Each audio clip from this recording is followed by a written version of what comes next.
নমস্কার, আবার আমার হেসেলে সকলকে স্বাগত। আবার সকলকে জানাই অসংখ্য ধন্যবাদ আমার ভিডিও দেখার জন্য, আর এরকমভাবেই আমাকে সাপোর্ট করে যাও।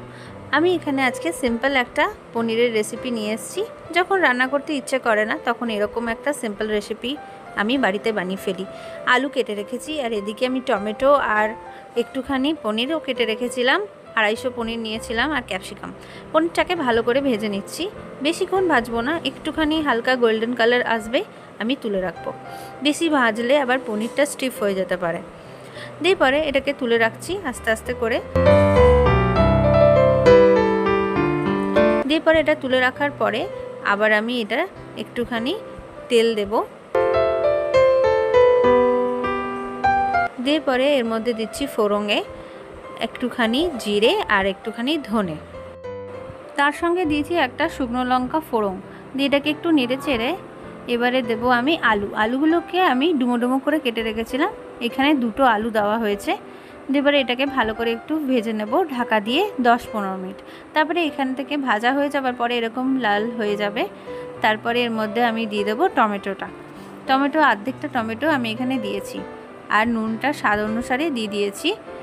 আর এবারে চিনিটাও এর মধ্যে দিয়ে দেবো 1 চামচের মতো। ছোটো টিস্পুনে আমি 1 চামচের মতো চিনি দিয়েছি। এবার এটাকে ভালো করে নেড়ে নিতে হবে টমেটোটা গলে যাওয়া অবধি। দেখে নাও আমি কত সুন্দর এটাকে এবার নেড়ে নেওয়ার পরে এবারে দিয়ে দিচ্ছি ক্যাপসিকামটা আমি এটাকে ভালো করে ভেজে নিতে হবে। একটু ঢাকা দিতে হবে যাতে ক্যাপসিকামটা একটুখানি গলে যায়, নরম হয়ে যায়। এদিকে আমি 1 চামচের মতো টক দই নিয়েছি, বেশি নেব না, এমনি একটু পাতলাই এটা বানাবো রাতের ডিনার হিসেবে। এটা খুবই ভালো। এবার আমি এখানে হালকা জিরে গুঁড়ো, ধনে গুঁড়ো, লাল লঙ্কার গুঁড়ো, একটু গোলমরিচের গুঁড়ো, কাশ্মীরি লঙ্কা দিয়েছি। এবারে সবগুলোকে জল দিয়ে একটুখানি মিক্সিং করে রাখবো। বেশি আমি খুবই একদম সিম্পল রেসিপি বানাচ্ছি। আমাদের প্রায় দিনই নিত্য নতুন দিনে এরকম রেসিপি হয়ে থাকে। সারা সপ্তাহ ধরে যখন বেশি বেশি খাবার মানে রিচ খাবার হয়ে যাওয়ার পরে একটু সিম্পল খাবার খেতে সবাইকার ইচ্ছে করে, তখন এরকম একটা সিম্পল রেসিপি বানিয়ে নেওয়াই বেটার। শরীর, স্বাস্থ্য, মন, পেট সব কিছুই ভালো থাকবে। এবারে এটাকে একটুখানি মাখিয়ে নেওয়ার পরে ঢাকা দেব 5 মিনিট পরে। দেখো কালার চেঞ্জ হয়ে গেছে পুরোপুরি। এবারে আমি একটুখানি আবার নাড়িয়ে একটু জল দিয়ে দেবো। এনে জলটা একটু আস্তে আস্তে করে দিচ্ছি, আমি একবারে অনেকটা জল ঢালিনি। দিয়ে জলটা দিয়ে নিচ্ছি। এবারে একটুখানি নেড়ে নেব। তারপরে 2 মিনিটের জন্য আমি এটা ঢাকা দিয়ে একটুখানি রান্না করে নেব। দেখো কালার চেঞ্জ হয়ে গেছে, তেলটাও বেরিয়ে এসেছে, আলুটাও আমার প্রায় সেদ্ধ হয়ে গেছে। এবারে পনিরটা এখানে দিয়ে দিচ্ছি। পনিরটা পুরোপুরি আমি এখানে ঢেলে দিচ্ছি।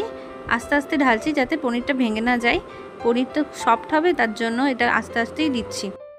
পনিরটা দিয়ে এর মধ্যে আলতো হাতে নেড়ে নিতে হবে। দিয়ে পরে একটু ফুটে যাওয়ার পরে এবারে আমি নুনটা টেস্ট করে দেখে নেব নুন ঠিক আছে কিনা।